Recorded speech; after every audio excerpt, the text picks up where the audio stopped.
pour India de la part de son parrain Charles le 20 décembre 1967. Autrefois, c'était surtout des cuillères en argent. Il y avait aussi des timbales en argent. Mon fils Conrad a comme parrain le roi de Grèce. Et il lui a offert une magnifique coupe en argent gravé. Utilisable à cause de sa valeur. Les petites filles recevaient des petits colliers en étoiles et de perles, le genre qu'on ne peut porter qu'au poignet à l'âge adulte. Elles ne pouvaient pas vraiment les mettre. Je doute que beaucoup de bébés portent des bijoux. Un parrain royal offre des cadeaux à son filleul pendant toute son enfance. Mais ce n'est pas forcément ce à quoi on s'attend. J'ai le privilège d'avoir le prince Charles comme parrain. Avoir le futur roi d'Angleterre, ce n'est pas rien. Pendant les 10 premières années de ma vie, pour chaque Noël et chaque anniversaire, une belle boîte marron arrivait, avec un gros nœud et un petit mot de sa part. Il signait toujours « ton vieux parrain ». À l'intérieur, il y avait un élément d'un service de table. C'est déroutant à 8 ans de déballer un bol en porcelaine. Les autres filles avaient des belles ailes de fée en plastique. Maintenant que je suis adulte, je comprends. Et j'ai tout le service. Je l'utiliserai toute ma vie. Mes enfants en hériteront, puis les enfants de mes enfants, alors que les ailes de fée en plastique auraient disparu depuis longtemps. Quels parrains et marraines choisiront le prince et son épouse? Iront-ils vers les têtes couronnées d'Europe, comme leurs prédécesseurs? William et Kate sont restés très simples. Ils ne voudront pas de cadeaux de baptême extravagants. Il n'y aura pas de voiture de course ou de chevaux pour ce bébé royal. On peut s'attendre à de petits objets en argent ou en or, des petits cadeaux qui auront un sens pour le couple et leur bébé. Si vous vous souvenez du mariage, ils ont pris soin d'avoir leurs meilleurs amis dans les rôles importants. Il est plus que probable que le prince Harry sera choisi comme parrain et que Pippa sera marraine. Ils sont aussi très proches des Van Cutsem avec qui William et Harry ont grandi. Et bien sûr, Tom Van Straubenzee a été l'un des hommes d'honneur de William. Ces gens seront sûrement choisis.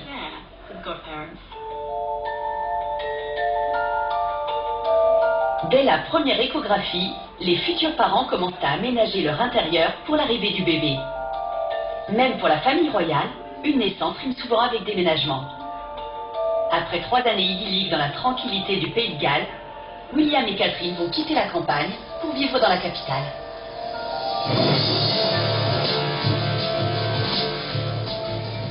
Ils s'installeront à Londres, dans Kensington Palace. C'est un palais royal chargé d'histoire. Ils seront dans l'ancien appartement de la sœur de la reine, la princesse Margaret Rose. C'est bien plus qu'un simple appartement. C'est toute une aile du palais sur 4 étages. Donc vous pouvez imaginer sa surface. C'est immense. L'appartement a été entièrement mis à nu. J'y suis allé récemment. Il va être totalement redécoré et repeint. Refait à neuf. Ce sera intéressant de voir dans quelle pièce de Kensington Palace ils choisiront de mettre la salle de jeu. Je pense qu'il faut l'appeler comme ça, parce que nursery est un terme un peu vieillot. À l'époque de la princesse Margaret, c'était au dernier étage, un peu loin des yeux, loin du cœur. J'ai l'intuition qu'ils installeront la salle des enfants au rez-de-chaussée, plus près d'eux. C'est un immense projet de décoration qui ne sera peut-être pas terminé à l'été. Kate va être très impliquée. Dans les prochains mois, c'est elle qui va tout choisir. Le papier peint, les coussins et tous les détails de son intérieur. À quoi pourra ressembler la pouponnière imaginée par la duchesse? Quand il s'agira de décorer cette nurserie, la tradition sera forcément très présente. On ne verra pas de fibres synthétiques dans une nurserie royale à Kensington Palace. Dans le quartier préféré de Catherine, plusieurs boutiques offrent tout ce dont elle aura besoin. Des couvertures aux couleurs layettes, du mobilier pour bébé et des accessoires en tout genre. On est tout près de Brompton Road, dans un quartier très chic. On sait que les membres de la famille royale font leur shopping ici. On en a déjà vu plusieurs. La duchesse de Cambridge pourra choisir parmi les tissus. Comme vous voyez, les couleurs sont basiques. C'est rose pour les filles et bleu pour les garçons. Ensuite, tout le reste de la nurserie sera fait avec le même motif. On peut s'attendre à ce que la duchesse de Cambridge fasse son shopping ici. Après l'étape de la nouvelle maison, il y a celle de la nouvelle vie. Comment William et Catherine vont-ils faire, après l'arrivée du bébé, pour respecter leurs engagements officiels très prenants? Ce seront des parents très présents. Ils voudront participer le plus possible à la vie de leur enfant. Et si ça veut dire l'emmener avec eux dans leurs déplacements, même si c'est au bout du monde, c'est tout à fait faisable. Et je pense que c'est ce qu'ils voudront. Ce serait une nouveauté dans la famille royale, où les parents vivent souvent séparés de leurs enfants. Ma mère avait une nurse, une gouvernante et une bonne, et voyait très peu ses propres parents. Je pense que dans son milieu et pour sa génération, c'était la norme. Ils avaient une relation très distante. La mère d'India, Lady Pamela X, a grandi avec la reine Elisabeth et en sa qualité de dame de compagnie, l'accompagnait souvent dans ses voyages officiels. C'est ainsi qu'en 1953, la reine n'a pas vu ses enfants pendant 6 mois, alors que le prince Charles et sa sœur Anne étaient encore très petits. C'était impensable quand on faisait une visite royale d'être encombré par la présence d'un bébé et de sa nurse. Ça n'aurait pas été possible. Mais en réalité, la reine a passé plus de temps avec le prince Charles et la princesse Anne qu'on ne le croit généralement. Le prince Charles lui en a voulu plus tard. Mais c'était comme ça à l'époque. Tout a changé avec Diana. Elle a été la première princesse à dire « J'emmène mon bébé avec moi ». En 1983, la princesse Diana est allée à l'encontre de la tradition en exigeant que le prince William, alors âgé de 8 mois, soit présent pour un voyage de 6 semaines en Australie et en Nouvelle-Zélande.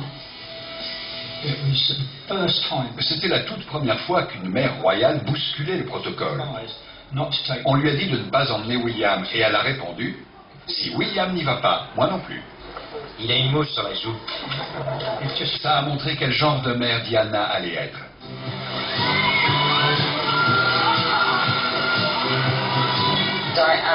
Diana a changé le style de l'éducation royale. Soudain, on a vu de vrais enfants. Quand on repense à cette période, on voit le lien avec William et Kate. Les progrès sont immenses parce qu'ils ne sont pas coupés de la réalité. Et Diana avait cette phrase extraordinaire « Je veux être normale ».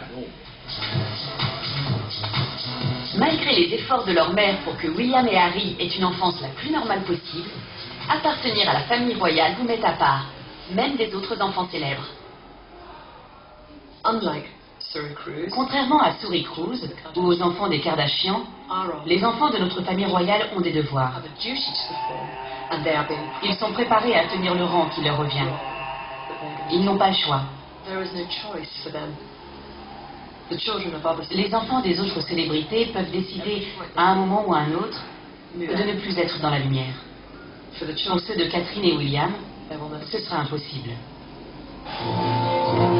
Pendant qu'un enfant normal apprend à lire et à écrire, et que ceux des stars sont mitraillés par les paparazzis, dans la famille royale, on reçoit dès le berceau une éducation destinée à former un futur monarque.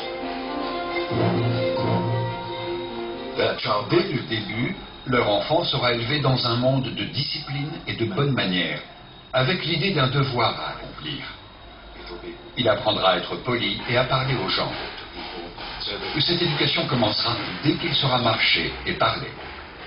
Il faut tout leur enseigner, dès leur plus jeune âge. Ainsi, ils doivent connaître leur grand-mère.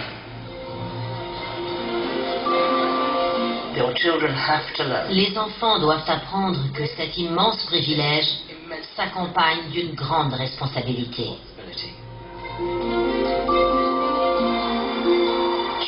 La notion de devoir sous-tend toute la vie de ce futur enfant et de toute la famille royale.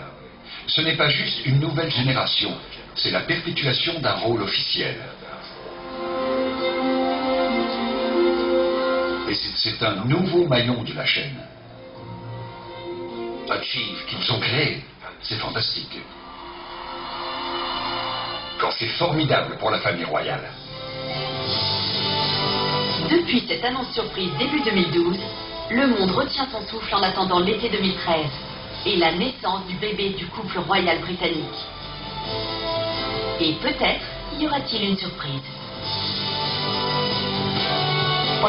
Quelle fantastique nouvelle pour clore 2012. Et en plus, on se demande si au lieu d'un seul bébé, il n'y en aurait pas deux. Bien sûr, il faut attendre encore un peu, mais ce serait une double raison de célébrer une année de jubilé fabuleuse.